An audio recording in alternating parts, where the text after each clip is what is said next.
I stood frozen on my front lawn, disbelief rooting me to the spot as thick bleach dripped down the sleeves of my charcoal suit. My once immaculate jacket was now streaked with pale stains, the fabric bubbling and fading before my eyes. The smell of chemicals filled the air. That suit had cost me months of saving, a symbol of everything I'd built from the ground up, and now it was ruined.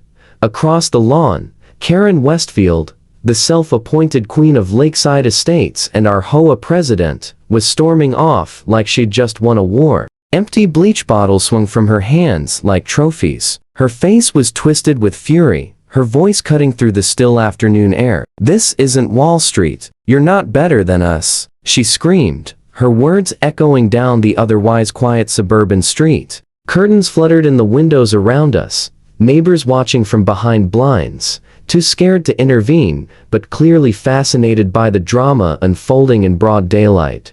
My heart was hammering. I couldn't process what had just happened. I'd spent years clawing my way up from nothing, building my business client by client, project by project, and now was being attacked on my own property for what? For dressing like a professional? I'd moved to Lakeside Estates 3 months earlier. Finally, after years of 80-hour work weeks, I could afford a place in a clean, quiet neighborhood. The house wasn't just a home, it was proof that all the sacrifices had been worth it. Everything seemed perfect at first. The trimmed lawns, the polite smiles, the tree-lined streets. But perfection hides things, and beneath the surface of Lakeside Estates was Karen Westfield and her iron-fisted rule over the HOA. From the moment I arrived, she had me in her sights. I'd catch her watching from across the street each morning, as I left for work, coffee mug in hand, eyes tracking every move I made. I wore suits every day, tailored, pressed, and professional. It was my armor in business. One morning, about 2 weeks in, she approached me while I was checking my mail. "You know," she said, smiling just enough to bare her teeth, "most people around here dress casually. Those fancy suits, they make it look like you think you're better than everyone else."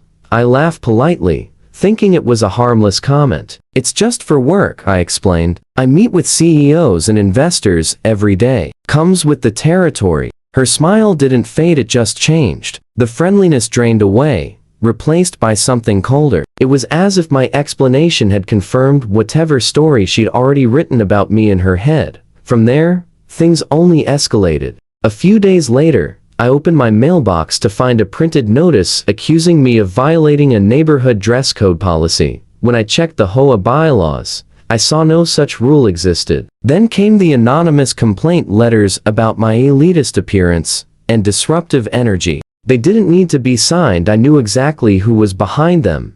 Soon, Karen started showing up unannounced for surprise property inspections. Oddly enough, they always coincided with the exact moments I was leaving for work. She nitpicked everything, claiming my grass was too tall by half an inch, that my mailbox wasn't regulation size, or that my garbage cans had been visible 15 minutes past collection time. Each bogus violation came with a fine, and each time showed up to the HOA meetings, disputed them, and won. I thought following the rules would show her I wasn't the enemy. Instead, every victory just fueled her resentment. I tried to stay calm through it all. My parents raised me to take the high road, to meet hostility with patience. But patience doesn't work with people like Karen. Some neighbors quietly warned me that she'd been like this for years, drunk on power, obsessed with control, but most of them kept their distance. She influenced the town through her husband, a well-connected businessman, and she wasn't shy about using it. Then came last Tuesday. I was backing out of my driveway when Karen stepped into my path like she owned the street. Her face was red, her voice sharp. "I'm sick of you parading around here like you own the place," she snapped. "Nobody needs to wear 3-piece suits in a neighborhood. Stop showing off." I took a slow breath, forcing my voice to stay level. "Karen," I said evenly, "how I dress for work isn't your concern." But I could already see it in her eyes, the line had been crossed. "The HOA regulations cover property maintenance, not personal clothing," I reminded her calmly. But Karen didn't respond, she just glared at me, lips pressed tight, before storming off in a huff. The way her eyes burned as she walked away should have told me something worse was coming, Today was supposed to be one of the biggest days of my career. I had a high-stakes meeting with potential investors, people who could take my business national if things went right. I'd spent weeks preparing, fine-tuning every slide of my presentation, every word of my pitch. I'd even splurged on a new navy blue suit, tailored to perfection, when I stepped outside that morning, briefcase in hand, confidence pulsing through me.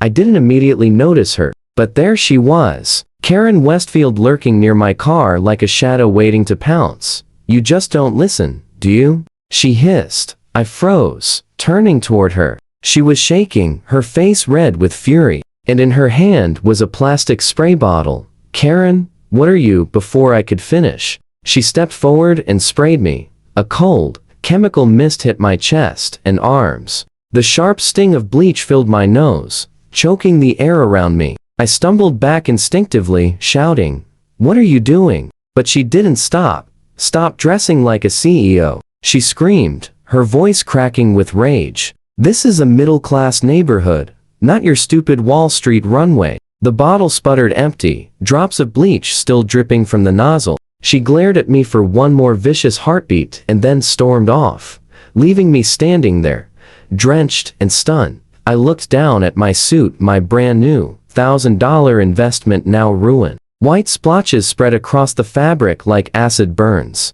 But the suit wasn't the only thing destroyed. I had no time to change before my investor meeting. Everything I'd worked for could unravel because of one person's jealousy and spite. That's when I heard a voice.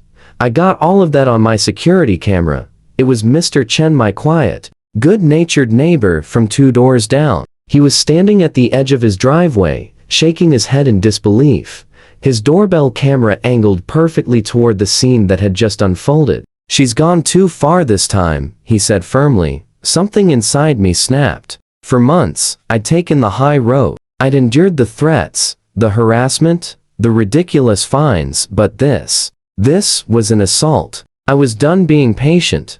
I took photos of my ruined clothes and immediately called the police. While I waited, a few neighbors emerged cautiously, offering support, and something more. 3 of them offered to give formal statements. Apparently, I wasn't Karen's first target. Anyone who didn't fit her narrow, self-righteous vision of what lakeside estates should look like had suffered similar harassment, though no one had ever been attacked outright. Mr. Chen sent me the footage. The video was clear, high definition, undeniable, showing every second of Karen's unprovoked attack.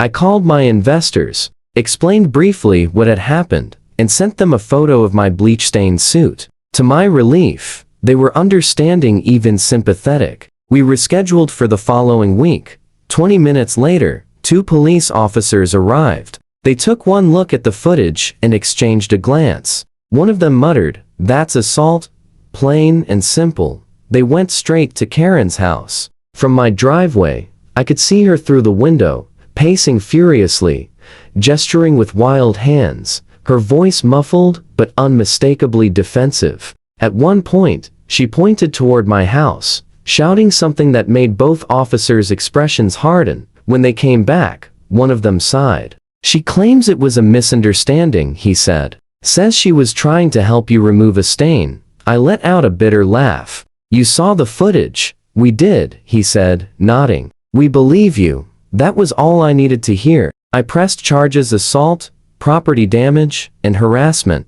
Minutes later, the officers returned to her door. This time, there was no talking. The neighborhood fell silent as Karen Westfield, queen of the HOA, was led out in handcuffs. Her face was pale, frozen in disbelief. She twisted her head toward me, eyes wild, as though I'd committed some personal betrayal. People began to gather quietly on their lawns. Some looked shocked. Many others looked relieved. It was as if the entire neighborhood had been holding its breath for years. And now, finally, they could exhale. 3 weeks later, I attended her court hearing. Karen sat at the defendant's table, her trademark confidence gone. She looked smaller somehow. No bleach bottles, no barking orders, just a woman who'd finally run out of excuses. The judge didn't buy a single one of her justifications. After reviewing the footage and hearing the testimonies, he found her guilty of assault, malicious destruction of property, and harassment. Her sentence: 6 months of probation, $1,500 restitution for my suit, 100 hours of community service, and a restraining order keeping her far away from me and my property. The final blow came from the HOA board itself. They voted unanimously to remove her as president. When the verdict was read, Karen's expression crumbled. "But I was protecting our neighborhood values," she cried as the bailiff took her arm. And no one responded. For someone who'd spent years lording power over everyone else, the concept of real consequences seemed impossible for her to grasp. As she was led away, the courtroom felt lighter, and for the first time since moving to Lakeside Estates, I felt like I truly belonged.